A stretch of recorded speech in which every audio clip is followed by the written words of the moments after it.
Good morning. Habari zenu. Bon dia. A special greeting to the young people in the house. My name is stated Mpumelelo Mavimbela. Apologies for my colleague who was supposed to be here, that is Zandile Masangane. I'll be presenting on an audit that was done by the Minister of Health in terms of implementing adolescent and young people in terms of EMA-friendly services. In terms of the background, as much as our adolescents have got risks associated with SRH, we have fertility rate at 78% per 1,000 population. We have 0.62 incidence in terms of HIV according to our Eswatini HIV incidence measurement survey for 2021.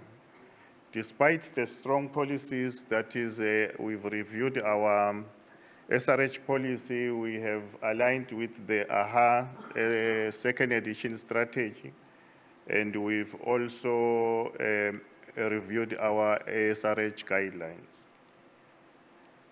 The audit was aimed at assessing quality, equity, compliance, and also, I think, service provision. In terms of objectives, it was assess facility level of compliance, identify gaps in terms of conformance, then monitor implementation progress. Methodology in terms of design, it was cross-sectional, observational assessment conducted in 80 facilities, some of which are shown on the map. Setup, it was public and private facilities in the 4 regions in the country. Tools that were used, it was the Global Collect toolbox, checklist. In terms of scoring, we had 3 categories. It was met, 90 to 100, 50 to 89 partially, and below 50 not met. These are some of the standards.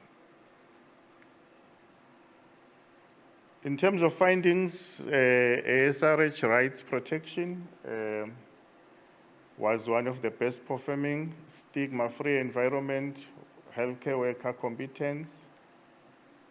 In terms of healthcare worker competence, it was 94%. In terms of SRH rights, it was 84%. Comprehensive service package, 83%. Then stigma, 90. So what's happening? Stigma, it's 96%.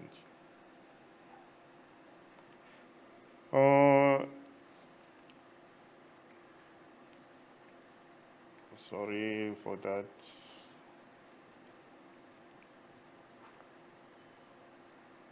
Infection control and prevention, it was at 81%, still having some gaps on waste segregation. Noted gaps, it was GBV performing very low at 39%. We had stockouts on some contraceptive devices like the intrauterine contraceptive device, STI medication, I think specifically for gonorrhea and chlamydia.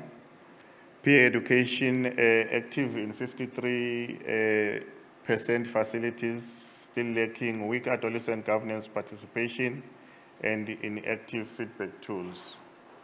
In terms of community engagement and challenge, reduced partner programming, drop in parental engagement, and limited adolescents in governance.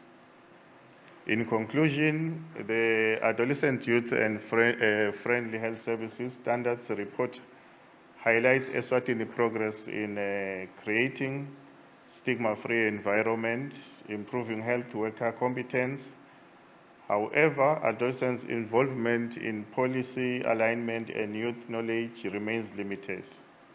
Infection control practices with shortages in supplies and poor waste management, visibility of youth services is also hindered by missing signages.